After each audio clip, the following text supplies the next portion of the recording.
সুব্রত ঘোষ। আমি প্রকৌশলী two government ITI কলেজে ইলেকট্রনিক্স মেকানিক্যাল ট্রেডের ফার্স্ট ইয়ারের একজন স্টুডেন্ট। নমস্কার, আমি শ্যামল মজুমদার।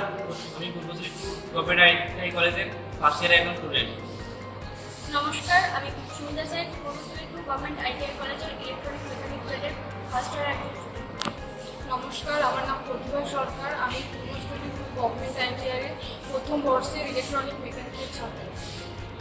নমস্কার, আমার নাম কীর্তনা। আমি প্রকৌশলী গভর্নমেন্ট টু আইটিআই কলেজে ইলেকট্রিক্স মেকানিক্যালের প্রথম বর্ষের ছাত্র। আমরা জানি যে পরিবহন ব্যবস্থায় রেলপথের একটি বিশেষ গুরুত্ব রয়েছে। এই রেলপথের মাধ্যমে প্রচুর মানুষ সহ প্রচুর পণ্য পরিবহন করা হয়, কিন্তু বর্তমানে এই রেলপথে বিভিন্ন দুর্ঘটনা দেখা যাচ্ছে। এই দুর্ঘটনা এড়ানো এবং মানুষ এবং বন্যপ্রাণীকে সুরক্ষিত রাখার জন্যই আমরা একটা ছোট্ট ডেমো প্রজেক্ট বানিয়েছি, যেটার মাধ্যমে রেলের সেফটিটা আমাদের প্রাধান্য রাখার চেষ্টা করছি। এই প্রজেক্টের নাম হচ্ছে রেল অ্যাক্সিডেন্ট প্রিভেন্সি অ্যাপ। এই প্রজেক্টটি বানাতে গিয়ে আমরা সর্বপ্রথম ব্যবহার করেছি আরডিনো উনো বোর্ড, তার সঙ্গে হচ্ছে আল্ট্রাসনিক সেন্সার, 6টা এলইডি, 6টা বাজার। এই প্রজেক্টটি আমি রান করে দেখাচ্ছি।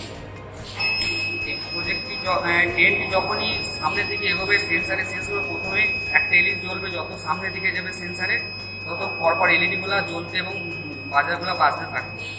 এর মাধ্যমে রেল লাইনে থাকা যদি কোনো মানুষ কিংবা বন্য প্রাণী সেই লাইন থেকে সরে যাবে এবং বুঝতে পারবে যে এই লাইনে ট্রেন আসছে, তো লাইন থেকে তারা সরে যাবে এবং বন্য প্রাণী এবং মানুষরা সেফটি থাকবে। এটি একটি ডেমো প্রজেক্ট। আমরা চেষ্টা করব পরবর্তীকালে এই প্রজেক্টটি আরও ইমপ্রুভমেন্ট করতে।